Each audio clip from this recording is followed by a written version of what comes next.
amigos, ya está con nosotros, y ahora sí en el estudio, la candidata a la presidencia de la República por Alianza País, Jimena Peña, a quien damos la bienvenida y saludamos de la manera más cordial. Bienvenida acá a Manabí. Muchísimas gracias, Carlos, Iván, Luis, Argemiro. Para mí es un honor poder visitarles aquí en sus instalaciones y a través de este prestigioso medio comunicarme con la ciudadanía de esta querida provincia de Manabí. Muchísimas gracias por la invitación. Jimena, una pregunta. Usted es migrante.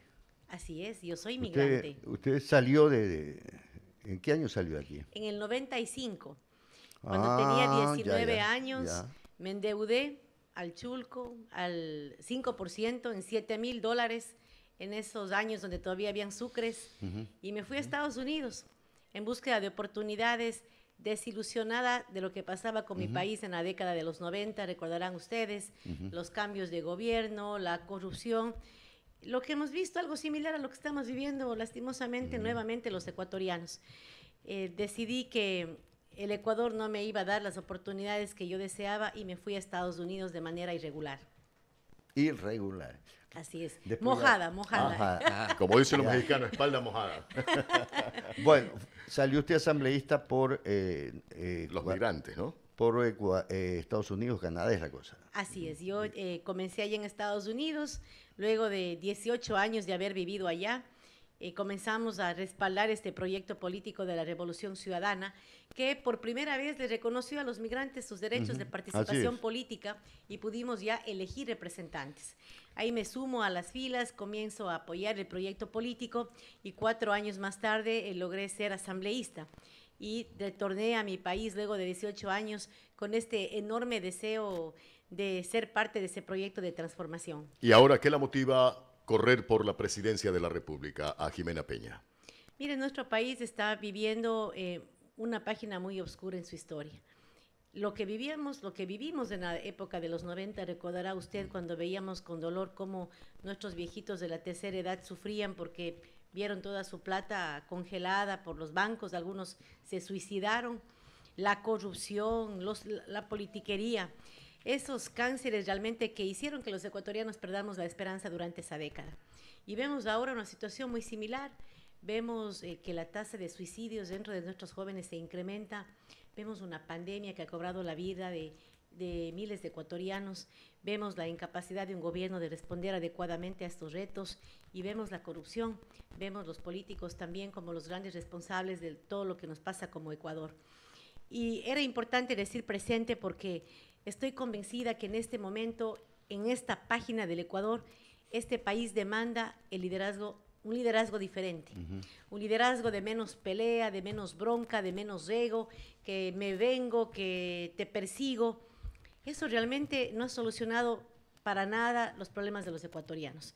Y creo que este país necesita y requiere un liderazgo de reconciliación, un liderazgo que priorice lo realmente importante que es atender en estos casos la salud de los ecuatorianos, la educación de nuestros niños, que priorice lo humano, que priorice la vida, y por eso estoy convencida que Jimena Peña en esa papeleta es la opción que requiere en este momento el país. Cuéntenos una cosa.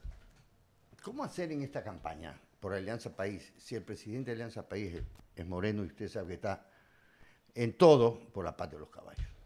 Mire, el presidente Moreno, yo lo he dicho, debería renunciar a nuestra organización, no ha sido parte, no le interesa, yo creo que le molesta ser parte de Alianza País, está ahí por conveniencia, realmente porque no ha aportado para nada, no ha sido parte del proceso de designación de candidaturas. Para nosotros la política, Luis, no es una persona. Tuvimos un gran compañero, Rafael Correa, que en su momento asumió la primera parte de este proceso, alguien que lamentablemente luego se desvinculó, y ahora tenemos una persona que lastimosamente decidió excluir a su organización de la toma de decisiones. Pero más allá de estas dos personas que han sido parte importante y líderes de nuestra organización, está todavía el sueño de transformar el país. Y ese sueño no le pertenece a ninguna autoridad, por más importante que sea. Ese sueño, ese anhelo es de los ciudadanos que fuimos parte de ese proyecto político y que seguimos en sus filas. Eso es importante mencionar, Luis, porque para nosotros debe haber sido fácil cambiarnos de camiseta, irnos a otra tienda política. pero nos quedamos con nuestras convicciones, con nuestros principios, defendiendo ese proyecto de transformación, reconociendo los grandes logros que hubieron aquí en Manabí, por ejemplo. El pueblo manabita es agradecido y reconoce esos grandes logros de la 35. Queremos rescatar lo positivo, aprender de los errores, por ejemplo, también de los actos de corrupción que también empañaron este proceso, pero pensar sobre todo en el futuro, pensar en el Ecuador que tenemos que construir, en ese Ecuador que para garantizar justicia social e igualdad tendrá que garantizar los derechos de las mujeres de este país. Mientras en el Ecuador a las mujeres se nos asesine por nuestra condición de mujer. Desde el año 2014 hasta el 2020, 748 mujeres asesinadas por su condición de mujer. De estas 748 mujeres asesinadas, el 60% eran madres de familia y dejaron cerca de 1.000 niños y niñas en la orfandad. Solamente los primeros días de noviembre, mientras en el Ecuador se disfrutaba de un feriado largo, para las mujeres fue un feriado de luto. 6 mujeres asesinadas. Mientras en el Ecuador se asesine a las mujeres, se violente a las mujeres, se maltrate a las mujeres, no habrá un Ecuador de igualdad. Por eso es importante en este momento visibilizar la problemática de la mujer y demostrar que las mujeres tenemos la capacidad, la preparación para gobernar el Ecuador. Correcto, Jimena. Tiene un plus adicional. Única mujer en carrera camino a Carondelet, si no me equivoco. ¿Cómo recibe usted en sus recorridos este plus adicional del hecho de ser mujer y la única mujer en carrera a la presidencia de la República?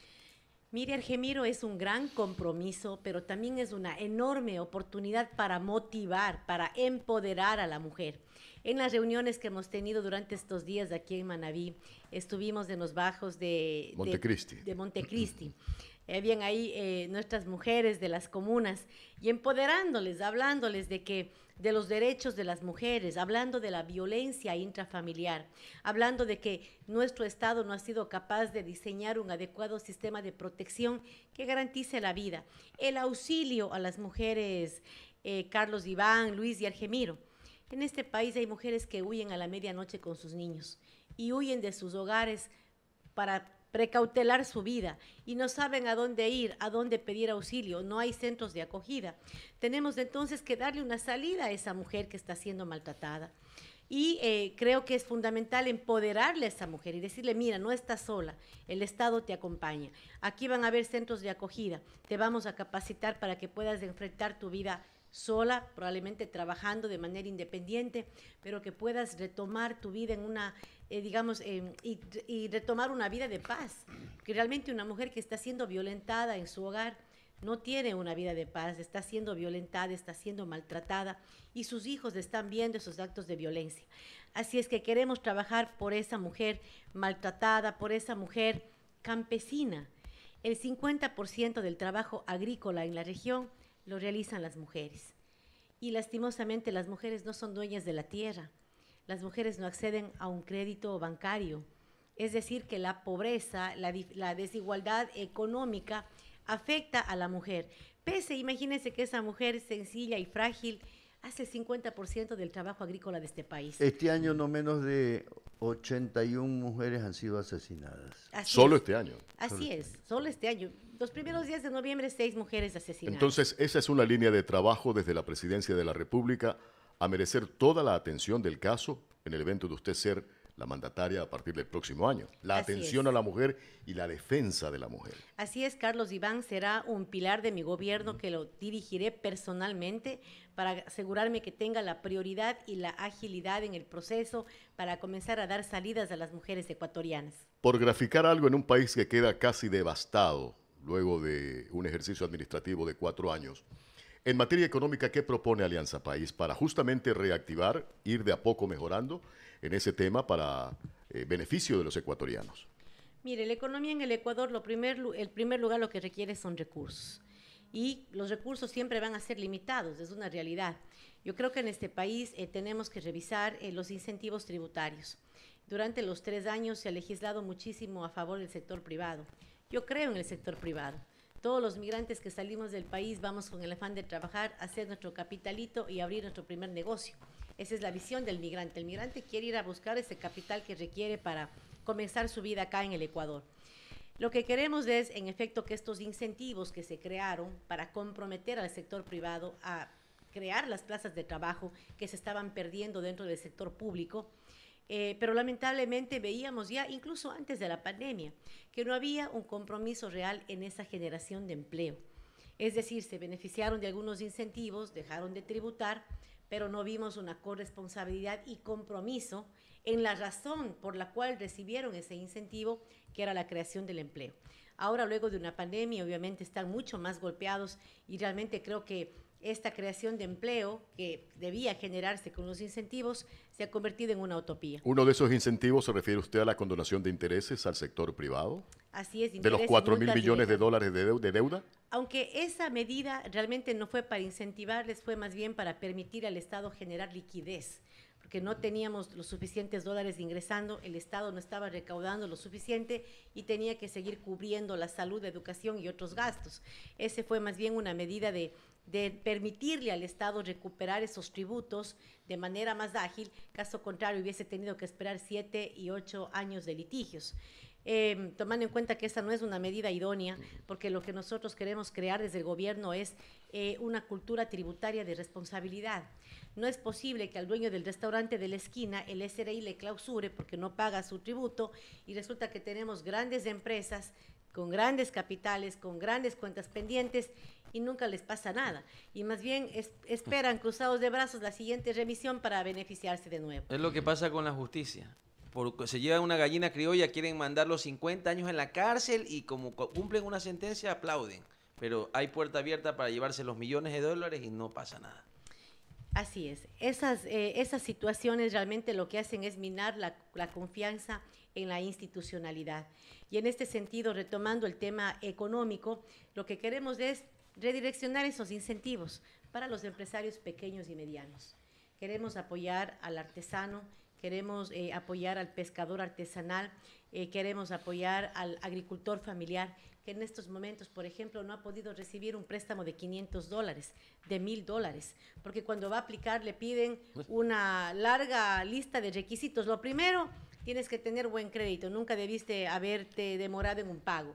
Y resulta que durante 6 meses ese pobre artesano tuvo que cerrar su taller y resulta que no pagó la luz, no pagó la cuenta, la hipoteca. Por algo solicita el crédito. Y lo primero que le piden es tener un buen crédito, no estar en la famosa central de riesgos. Entonces, ¿qué ecuatoriano que vive de su trabajo en estas condiciones no está en la central de riesgos? Y eso hace entonces que tengamos una larga lista de descalificados y de descalificadas que no se benefician de una reactivación económica que es tan cacareada y que nadie la siente. Mire lo que pasó aquí en Manabí, cuando fue la ley, cuando recién empezamos esta emergencia sanitaria, los famosos créditos del Banco del Pacífico, para la gente que nos había ido mal en la... Escuchen, iba a solicitar el crédito, cumplía los parámetros, todo, pero me dice, no, pues usted sí trabajó, pues. Y para los que se trabajaban no hay crédito. Va un amigo mío, también, que a él no trabajó porque le fue mal y tuvo que cerrar su negocio. Y cuando va, no, dice, usted no puede ser sujeto a crédito porque usted no trabajó y no tiene cómo justificar el pago de las cuotas de acá. Vale. Es decir, como que le iba bien. Eso hizo el Banco del Pacífico aquí en Manabí en la emergencia sanitaria cuando se dieron los créditos, que el gobierno lanzó los créditos para los que no había ido mal. Fracaso. Exactamente. O sea, usted nunca calificaba. Esa es la realidad. Sí. Imagínense lo que vive entonces nuestro pequeño artesano.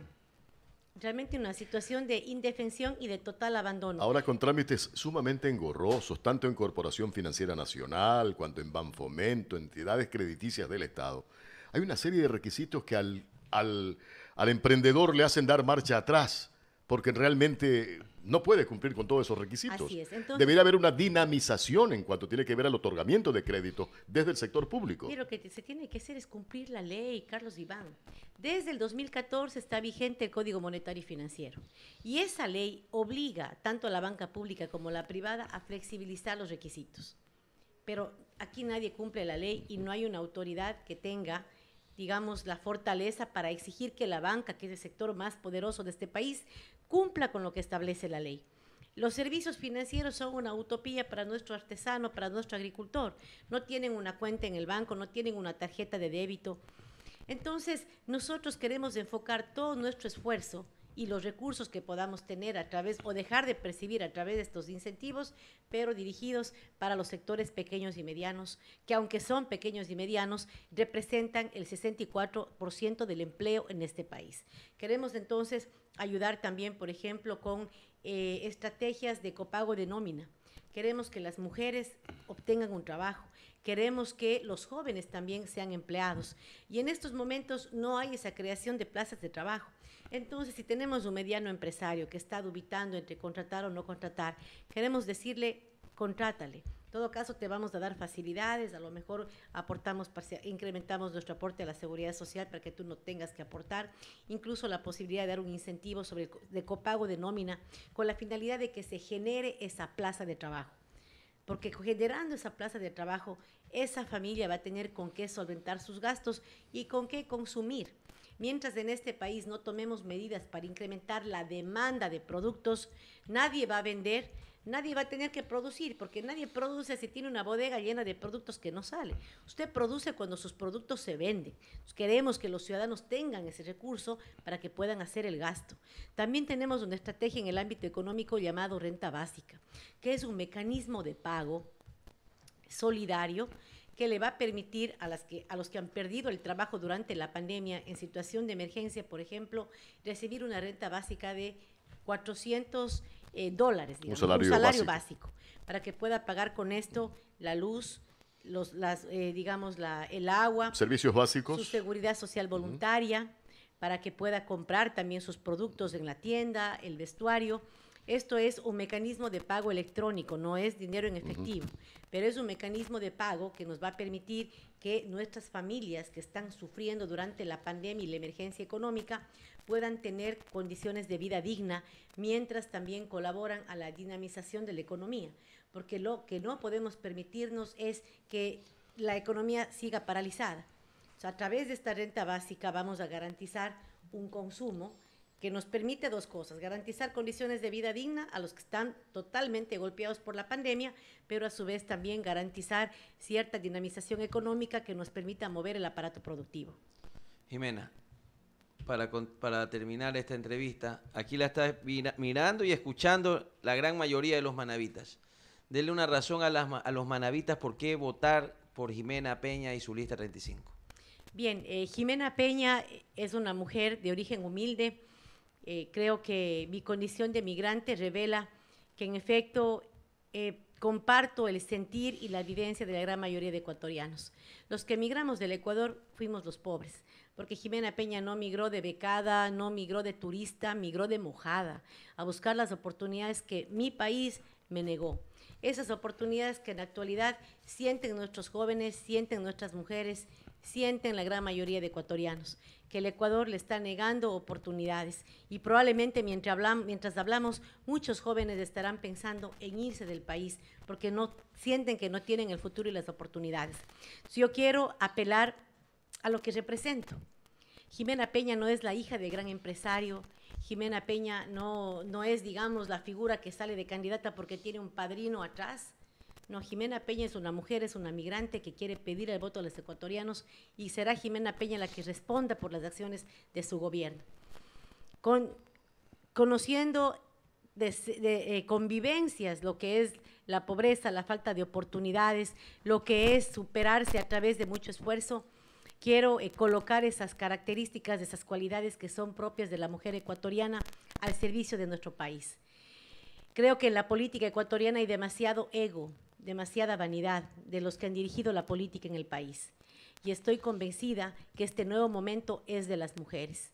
Si es que nosotros permitimos que una mujer gobierne, probablemente vayamos a tener un gobierno más sensible a las necesidades fundamentales de las familias ecuatorianas. Como mujeres somos grandes administradoras, somos conciliadoras. Las mujeres sabemos sacrificarnos. La mujer, si no tiene que comer esa noche para que coman sus hijos, lo hacen. Y con esos valores, con esas prioridades, es que Jimena Peña desea gobernar este país. Jimena Peña no es una heroína, no es una batichica, no es, como por ahí hay Batmans que ya se autodefinen. No, en este país no hay héroes. Yo creo que si en esta elección nosotros garantizamos tener un primer mandatario, mandataria que sea honesto y trabajador, y que represente, que nazca de las grandes masas de este país, probablemente tengamos un gobierno con mayor sabiduría y con mayor humanidad, a priorizar lo que realmente importa, que es la vida, la salud, la educación de los ecuatorianos y ecuatorianas. Así es que yo quiero hacer una invitación a todos los ciudadanos manavitas y de manera particular a esa guerrera manavita, a esa guerrera de esta tierra de nuestro querido general Eloy Alfaro. Manabí es un pueblo revolucionario y quisiera que en febrero ese voto también sea revolucionario. Y lo más revolucionario que podría pasar el 7 de febrero es que por primera vez los ecuatorianos y ecuatorianas elijamos una mujer presidenta en la República del Ecuador. Muchísimas gracias, Jimena. Creemos firmemente que vamos a tener oportunidad más adelante de seguir conversando y sobre todo ahondando en temas. Se nos quedaron muchos temas respecto de la propuesta. Hemos abordado lo económico, lo social un tanto, pero hay muchos más temas de la propuesta de ustedes que tienen para el país, pero todavía esto no empieza. Apenas es el arranque de una pre-campaña. La campaña en sí no ha alcanzado. Muchísimas gracias por acompañarnos. Así es, Carlos Iván, Luis Argemiro. Insisto, para mí ha sido realmente un honor poder dialogar con ustedes. Reciban el cariño y el respeto de esta mujer, de esta migrante, y a su vez también agradecer a todos los ciudadanos y ciudadanas que tuvieron la gentileza de seguir esta entrevista. Muchísimas gracias. Correcto. Ahí estuvo Jimena Peña, candidata a presidente por las listas 35.